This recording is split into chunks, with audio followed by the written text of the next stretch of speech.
The PlayStation 1 was a huge part of my childhood growing up, and what helped shape my love for gaming. With that said, this is my top 5 PlayStation 1 games.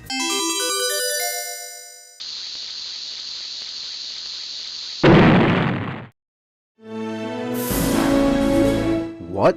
I play games other than platformers? That's right, this one is just good, stupid fun.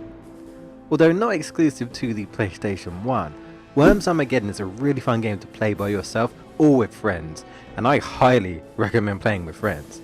There's something satisfying about throwing a grenade from afar and getting a direct hit and finishing off your friend's worm, or using a baseball bat to knock them into the water with an added home run sound effect. The goal is simple: use your worms team to eliminate the enemy team. But how you do it is up to you. Dynamite? Airstrike? Holy hand grenade? Drop a bloody concrete donkey on their heads? Straight up kamikaze? Or one of my favourites, prod. Literally does no damage, but can push them into the water so they drown.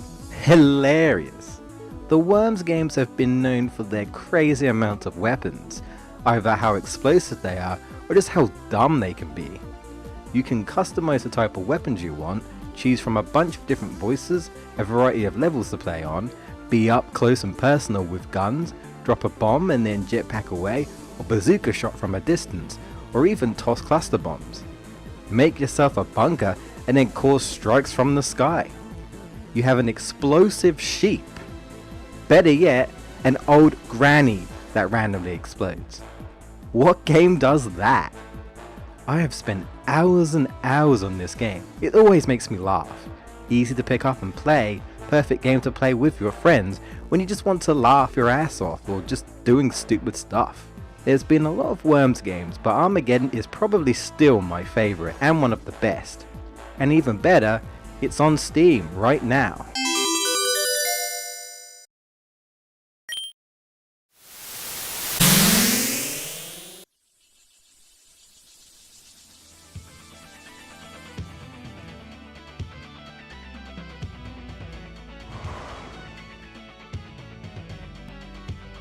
We're still not on a platformer yet. Digimon World, and to me it's still my favourite Digimon game to date. I did enjoy the sequel, Digimon World Next Order, but it was all a bit too much in my opinion, and Digimon World has just the right amount of length and content. Now, I grew up watching Pokemon and Digimon, and I really wanted to play Pokemon, but I wasn't allowed any of the Game Boys or Game Boy Colors or anything like that, so I basically just had to sit and watch my friends play it, until I picked up Digimon World for the PS1, and then I never looked back. The whole Tamagotchi feel to the game just clicked with me. Now, there's a reason why I spent a lot of time on the Chow Garden in Sonic Adventure 2. It's not just training your partner up, it's raising it like your own pet, nurturing it from childbirth, and shaping it into a big boy ready to take on any opponent. You bond with it, feed it, train it, explore with it, fight with it, till it passes away and you do it all over again. The English translation isn't the best, but I honestly find it part of the charm. It's funny as hell.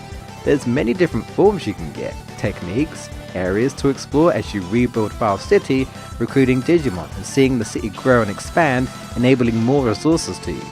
Even though you're just cheering your Digimon on, I still think it's fun to pit your Mon against other Mons to see how they do. I've lost count of how many times I've played this game. It's not super long if you know what you're doing, but does have a few post-game stuff as well. For me, this is peak childhood right here.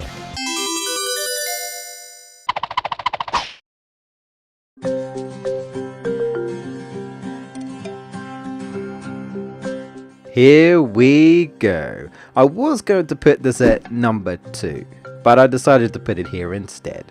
3D platformers were most of my PS1 childhood growing up. There was no Sonic here, but there was games like Crash and Spyro. A character endgame that stood out for me was Rayman on the PlayStation 1, a beautiful 2D platformer, a big part of my childhood, which is why I was extremely excited when they released Rayman 2. As I said in the previous video, this is one of the best 3D platformers in my opinion. Ubisoft got so much right here. which makes it even more sad that Ubisoft hasn't given him any attention since Legends, and the original developer of Rayman has retired. Man, it does not seem good for old Rayman right now. But we do have the fan game by Rayman, Rayman Redemption. Fantastic remake on the first game. I will do a review of it at some point. Rayman 2 is just fun, honestly. Everything flows, the levels look really good for PS1 standards. Of course Rayman 2 is on other consoles, but well, this is the version I grew up with, and either way, it's still Rayman 2. Once again, I'll put a card to my Rayman 2 video if you want more of my thoughts, but honestly, I seriously love this game.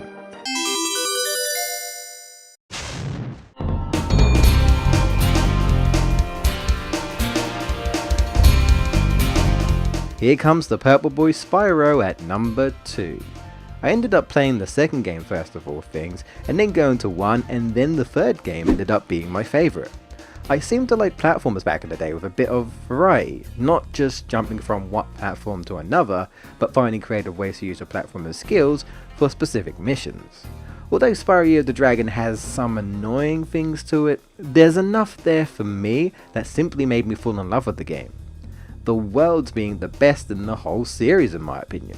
The baby dragons are adorable, the new characters, the controls are so good, I could go on. But as you probably guessed it, I did a video on it, so I'll put the link at the top right corner of the screen if you want to check it out. Spyro was a huge part of my childhood because my friend introduced me to him, and that's how my interest stemmed.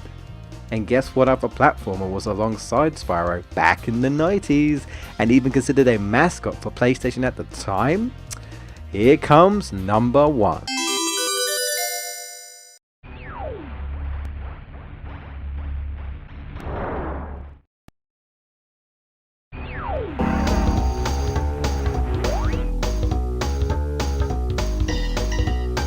Now I had to really think hard about this. There's still other games that I have fond memories of or just enjoyed on the PlayStation 1. Maybe if I make a top 10 in the future, let me know if you'd be interested. Crash Bandicoot was the first 3D platformer I ever played.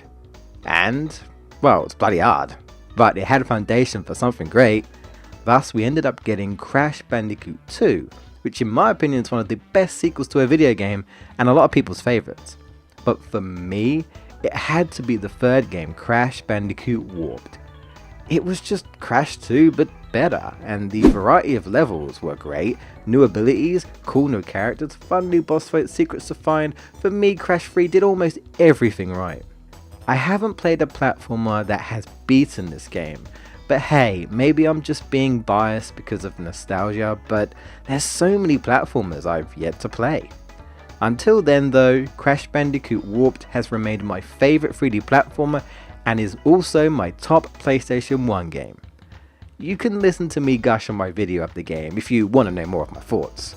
Of course there's still the remake, the Insane Trilogy, and it's still really good and graphically beautiful. And we cannot forget the new edition, Crash Bandicoot 4. It's a really fantastic experience, a welcome addition to the Crash franchise. If you're playing it casually. Don't worry, I'm going to be getting a review of this game sooner or later. It's just, well, taking time. I'd love to know what your top 5 PlayStation 1 games are, so let me know in the comments below. The PlayStation 1 remains my favourite console to date. So thanks PlayStation, because you really shaped my interest for 3D games, and I've been a PlayStation fan ever since.